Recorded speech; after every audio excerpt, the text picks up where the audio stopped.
Hello what's up guys, welcome back to YouTube channel. So guys, आज की video में हम कोड ऑप्टिमाइजेशन की टेक्निक्स पढ़ने वाली हैं। प्रीवियस वीडियो में हमने इसका इंट्रोडक्शन देखा था। इस वीडियो में हम देखेंगे इक्वल एंड ग्लोबल देखेंगे, एंड फिर उसके बाद इसमें जो हम उसको ऑप्टिमाइज कैसे करेंगे, दो हमारे पास मेथड है, एक function preserving transformation and second है लूप ऑप्टिमाइजेशन। इस वीडियो में हम फंक्शन प्रिजर्विंग ट्रांसफॉर्मेशन कंप्लीट करेंगे एंड नेक्स्ट वीडियो में हम लूप ऑप्टिमाइजेशन पढ़ेंगे। तो जो हमारे लोकल और ग्लोबल होते हैं, लोकल मतलब आपका कोई जैसे ब्लॉक है, उसके अंदर की जो स्टेटमेंट्स होती हैं उनको ऑप्टिमाइज करना, ये आपका लोकल हो गया। एंड ग्लोबल मतलब पूरा जितने भी आपके ब्लॉक्स हैं उसको उसको कंपेयर करके उसको ऑप्टिमाइज करना। पहले मैंने कोड लिया, जो हमारा कोड है वो क्या है, ये मैंने क्विक शॉर्ट का कोड लिया।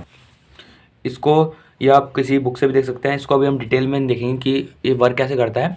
हम क्या करेंगे, 3 एड्रेस कोड में कन्वर्ट कर लेंगे पहले, क्योंकि कोड ऑप्टिमाइजेशन क्या होता है, उस कोड ऑप्टिमाइजेशन से फर्स्ट स्टेप आपको क्या होता है, इंटरमीडिएट कोड जनरेशन। और इन कोड जनरेशन में क्या होता है, 3 एड्रेस के फॉर्म में करना पड़ता है। अब 3 एड्रेस की फॉर्म में मीन्स मतलब उसको आपके 3 ही उसके वेरिएबल होंगे। तो देखो, ये तो आपका void quick short int mn int ij int v k, और ये आपका क्या है सारा, आपका ये सारी आपकी क्या है, डिक्लेरेशन स्टेटमेंट्स हैं। इसको यूज़ करते नहीं हम, जैसे हमने इंटरमीडिएट कोड जनरेशन वाली वीडियो में क्या करा था, उसमें हमने पढ़ा था डिक्लेरेशन को हम यूज़ नहीं करते। हमारा कोड कहाँ शुरू होता है, यहाँ से शुरू होता है। i=m-1, जो मैंने ब्लू पेन से ये बॉक्स स्टार्ट करा है, यहाँ से होता है i=m-1, j=n और v=a n, मतलब एरे वाला है ये। और यहाँ पे while 1 ये होता है। तो इसको साथ साथ हम 3 एड्रेस कोड देखते चलेंगे। मैं इसका थोड़ा सा ओवरव्यू बताऊंगा, और यदि डिटेल में आपको देखना है तो आप प्लेलिस्ट में जाके वीडियो देख सकते हैं इंटरमीडिएट कोऑर्डिनेशन की। तो देखो क्या है, i=m-1, i=m-1 सेम 3 एड्रेस के फॉर्म में, कोई प्रॉब्लम नहीं है। j=n सेम, ठीक है। अब यहाँ पर आ गया एरे। एरे वाली कंडीशन कौन सी है, मैंने एज्यूम कर लिया इसमें 4 बाइट पर वर्ड का स्पेस लेगा। तो मैंने एज्यूम कर लिया यहाँ पे 4 कर तो 5 कर सकते, तो मर्जी है आपकी, कोई प्रॉब्लम नहीं है। तो 4 × n t1 में हो रहा है। एंड देन जो v में क्या होगा, a t1 क्यों, क्योंकि जो n है हमने एरो कैसे एज्यूम करा है, इसको इस फॉर्म में एज्यूम करा है, ठीक है। तो यहाँ पे v = a t1 आ गया, ठीक है। एंड देन फिर इसके बाद क्या होता है, वाइल वाला एक स्टेटमेंट स्टार्ट होती है। तो इसको आगे देखते हैं। यहाँ पे आपका क्या है, 2 है, डू वाइल आपके 2 डू वाइल लग रहे हैं। तो यहाँ पर कौन सी स्टेटमेंट लगेगी, आपकी पहली आपकी i=i+1 डू वाली फंक्शन में है। यहाँ पर आपका क्या है, i=i+1 एंड देन फिर क्या है, वाइल आपकी कौन सी कंडीशन लगी, ai v। तो इसके लिए मैंने क्या करा, यहाँ पर एक t2 लिया।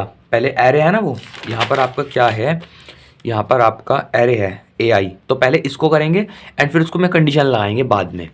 तो मैंने क्या करा, उसको क्या करा, t2 लिया। t2 लिखने के बाद 4 × i एंड देन वो आपका एरे किस में गया, t3 में। मैंने उसको स्टोर करा, एक मैंने एज्यूम कर लिया वेरिएबल, एंड देन फिर वो किस में गया, at2। और फिर इसके बाद फिर कंडीशन लगेगी वाइल वाली, क्योंकि सारी प्रॉपर्टी मेरी होगी।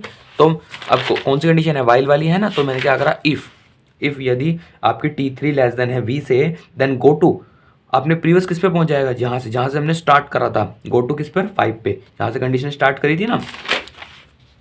ये यहाँ पे कंप्लीट होने के बाद किस पर जाएगा, ये यहाँ पर जाएगा जहाँ से हमने स्टार्ट करा था। तो यहाँ पर आपका क्या आ गया, गो टू 5, मतलब यहाँ से कंडीशन स्टार्ट हुई थी। एंड देन फिर क्या आपका इसके बाद कौन सी कंडीशन आती है, j=j-1। तो मैंने क्या करा, इसमें j=j-1 यहाँ पे लिख लिया थी एड्रेस की फॉर्म में, same as it is.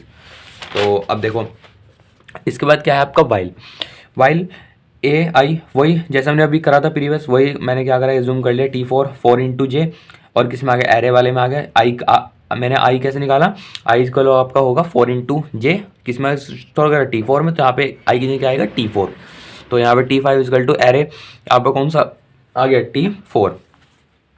Then फिर वही कंडीशन इफ़ वाली। तो ऐसे करके मैंने सारा कोड लिखा है। तो यदि आपको कोई प्रॉब्लम आ रही है तो आप वीडियो देख सकते हैं। तो ऐसी 3 एड्रेस कोड आपने लिख दिया। ये तो अभी प्रीवियस वाला ही चल रहा है।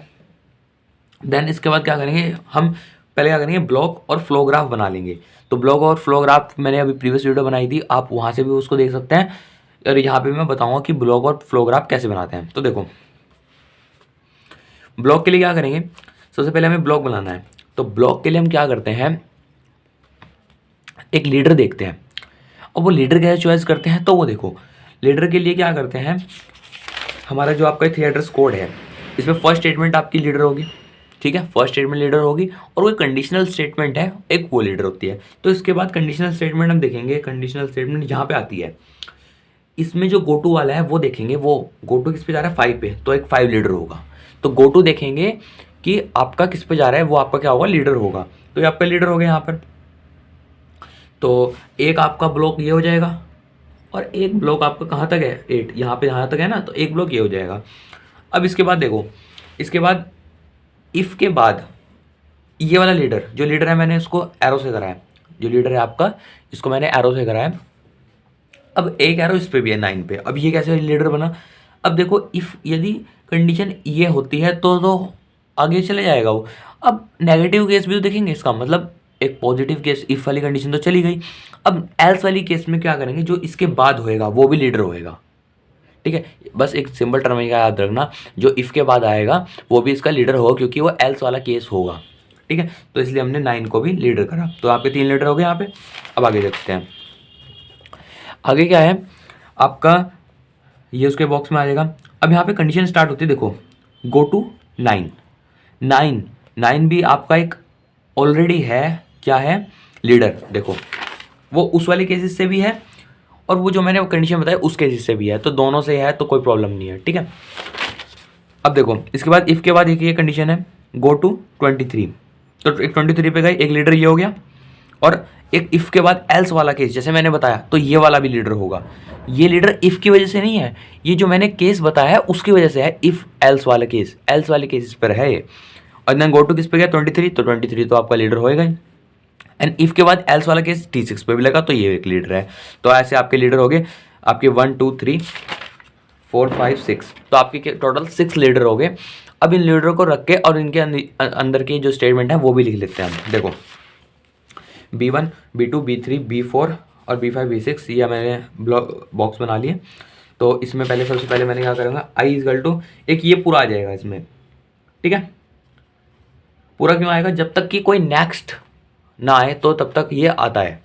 तो ऐसे ये यहाँ तक हो गया, ऐसे 5th के लिए आपका यहाँ तक होएगा, एंड देन फिर 9 से आपका होगा 12 तक, एंड देन फिर 13 एक अलग होगा, फिर 14 से लेके 22 तक, एंड 23 से फिर 30 तक, ठीक है। ऐसे ही मैंने इसमें करा है, मैंने इसमें एंट्री करी, ऐसे यहाँ पर सेम ऐसे यहाँ पर आ जाएगा, मैंने लिखा नहीं है, ये मैंने डॉट डॉट कर दिया है, मतलब आप फिल कर लेना, ठीक है। ऐसे इसमें अब हमने क्या करा, हमने ब्लॉक बना लिए। अब ब्लॉक बनाने के बाद इसमें हम बनाएंगे ग्राफ, मतलब कैसे कनेक्ट होएगा इसका फ्लो ग्राफ। देखो स्टार्ट हुआ यहाँ से, देखो यहाँ से, देखो यहाँ से स्टार्ट हुआ, ठीक है, इसमें जाएगा। इसके बाद यहाँ पे क्या है, गो टू 5, मतलब गो टू 5 है ये, मतलब यहाँ दोबारा चला जाएगा। तो यहाँ पर मतलब किस ब्लॉक में जाएगा, गो टू B2 पे चला जाएगा, मतलब यहाँ से गो टू अपने खुद में चला जाएगा, ठीक है। B2 हो गया, एंड देन फिर इसके बाद क्या आता है, गो टू 8, गो टू 8 नहीं है, गो टू B3। B3 क्यों हुआ, क्योंकि यहाँ गो टू 9 था ना, तो यहाँ पे गो टू B3 है, तो ये अपने उसमें जाएगा, ठीक है। फिर एक आपकी कौन सी आ गई, 13 वाली, ये आपकी सेम एज इट इज़ आपकी ऐसी हो जाएगी। इसके बाद हाँ, इसके बाद ये दो उसमें दो पार्ट में कैसे हुआ, देखो इससे गो टू 23 भी जा रहा है, तो एक 23 के लिए लिया जिसमें T11 है, मतलब ये वाला, ये वाला नहीं होगा, ये वाला जिसमें क्या हो रहा है, T11 है, ये 23 के लिए है, ठीक है। B6 एक ब्लॉक ये हो गया, और इसके बाद वाला वो T6, मतलब T6 वाला, इसके बाद वाला, तो ये T6 पे आ गया, इसकी सारी एंट्री। और T6 में भी क्या आपका क्या है, लास्ट में जाके क्या है, गो टू 5, मतलब ये गो टू किस पे जा रहा है, 5 क्या आता है, B2, तो ये B2 पे जाएगा। तो इसलिए यहाँ पे मैंने गो टू B2 पे जाके B2 से इसको कनेक्ट कर दिया, ठीक है। एक आपका ये हो गया। तो ये मैंने क्या करा, ये ब्लॉक और फ्लो ग्राफ मैंने पहले बताया था, तो इस बार मैंने इसको बता दिया डिटेल व्यू में। तो आपको समझ नहीं आया तो वीडियो को पॉज करके दोबारा देखना, आपको समझ आ जाएगा। तो ये आपका ब्लॉक और फ्लो ग्राफ होगा, अभी तक जो मैं पढ़ा रहा हूँ प्रीवियस वाला था। अब आएगा हम जो टेक्निक्स पढ़ेंगे वो क्या है। टेक्निक्स देखो, हम पढ़ेंगे फंक्शन प्रिजर्विंग ट्रांसफॉर्मेशन, मतलब इसमें क्या होगा, जो हम कैसे उसको ऑप्टिमाइज़ करेंगे वो देखेंगे, और किस फॉर्म में देखेंगे, लोकल और ग्लोबल। लोकल मैंने अभी आपको बताया, जो आपकी स्टेटमेंट होगी उसके अंडर में, जो आपके ब्लॉक होगा उसके अंदर की स्टेटमेंट के अंदर, और ग्लोबली क्या होगा, पूरे ब्लॉक होंगे जो उनको कनेक्ट जब करते हैं तो पूरे ब्लॉक को देख देख के हम उसको कैसे ऑप्टिमाइज़ करेंगे, पूरे ब्लॉक को कैसे ऑप्टिमाइज़ करेंगे, डिफरेंट डिफरेंट ब्लॉक्स को, तो वो देखेंगे। अब फर्स्ट क्या है इसमें, common sub expression elimination. Common sub expression elimination में देखो, यही मैंने एग्जांपल लिया, मतलब इसी को ही हम ऑप्टिमाइज़ करेंगे। तो देखो पहले मैंने क्या लिया, कॉमन सब एक्सप्रेशन एलिमिनेशन। तो इसमें क्या होता है, पहले लोकली देखेंगे फिर ग्लोबली देखेंगे। तो लोकली में क्या है, 1 बाय 1 चेक करेंगे every statement in every block में, 1 बाय चेक करेंगे एवरी स्टेटमेंट को एवरी ब्लॉक में, ठीक है। तो देखो एक मैंने इसमें ब्लॉक ले लिया, मैंने B5 ले लिया, क्योंकि लोकल है कि कोई प्रॉब्लम नहीं, मैं कोई सा ब्लॉक ले सकता हूँ, पर मैंने B5 लिया। तो B5 लिया, इसमें क्या करा मैंने, B5 ब्लॉक आपका यहाँ से देखो, ये आपका T6 से लेके यहाँ तक है, गो टू 5 तक। इसमें देखो कोई चीज़ आपकी रिपीट हो रही है, और वो रिपीटेशन ही को हमें हटाना है, यही आपका क्या है, आपका कॉमन सब एक्सप्रेशन एलिमिनेशन, ठीक है। जो कॉमन होते हैं एक्सप्रेशन उनको एलिमिनेट करना। अब देखो इसमें T6 इजकल टू 4 इंटू आई, और 4 इंटू आई इधर भी है, मतलब T6 और T7 आपके क्या है, कॉमन है। एंड एक आपका क्या है, T8 4 इंटू जे, और आपका क्या है T10 4 इंटू जे, आपके इसमें ये दो कॉमन है, और इसमें T6 T7 इसमें ये दो कॉमन है। तो आपके ब्लॉक में कितने, 4 कॉमन है। अब इनको एलिमिनेट करना, इन जो आपके दो किन्हीं भी दो को आपको एलिमिनेट कर दो। अब देखो मैंने क्या करा, T6 और T8 को रखा और T7 और T10 को एलिमिनेट कर, क्योंकि जब एक से काम हो रहा है, जहाँ पे इनकी जरूरत पड़ेगी वो इसके इक्वल है, तो वहाँ पे T6 और T8 ले लेंगे, कोई प्रॉब्लम नहीं है। तो मैंने क्या करा, यहाँ पर T6 और T8 ले लिया, और सारा कोड सेम रहेगा, ठीक है। ये आपका B5 का हो गया। ऐसे ही B6 में है, B6 में देखो क्या है, B6 में क्या है आपका, यहाँ से देखो T11 इंटू 4 इंटू आई, तो T12 4 इंटू आई दोनों सेम है, ठीक है। अब T13 में 4 इंटू एन, और आपका T15 4 इंटू एन, तो ये भी ऐसे सेम है। तो इनमें से किन्हीं दो को एलिमिनेट कर दो और दो को रख लो, और उनकी वैल्यू याद रखना, जहाँ पे जरूरत पड़ रही है उसकी वैल्यू से चेंज हो जाएगी। देखो जैसे आपका T11 है, ये तो आपका एज इट इज रहेगा। T12 यहाँ पर है, तो ये आपका जो T12 है आपका कहीं पे यूज़ नहीं हो रहा, ठीक है, इसको रिमूव कर, कोई प्रॉब्लम नहीं आने की। अब T13 है, इसको हम एज इट इज रखेंगे, ये ऐसे ही रहेगा। ये आपका T13 इक्वल T14।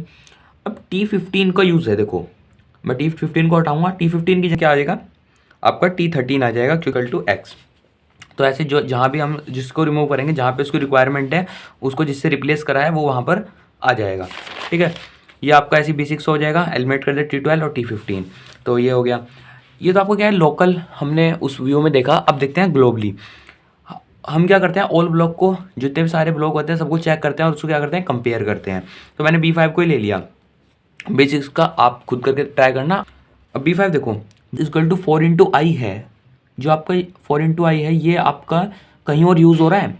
तो देखो इसको मैं ऊपर देखता हूँ, जैसे आपका यहाँ पर देखते हैं, हाँ ये आपका B2 में यूज़ हो रहा है। तो T6 को T2 से रिप्लेस करते हैं, कोई T6 की हमें ज़रूरत ही नहीं है, हम T2 यूज़ कर सकते हैं। जब T6 इक्वल टू 4 इंटू आई है, ये भी आपका सेम ही है, तो यहाँ पे T6 की जगह क्या हो जाएगा, हम यूज़ करेंगे T6 इक्वल टू T2 और एलिमिनेट कर देंगे T6 को। तो जहाँ पर भी T6 की रिक्वायरमेंट होगी हम वहाँ पर T2 यूज़ करेंगे।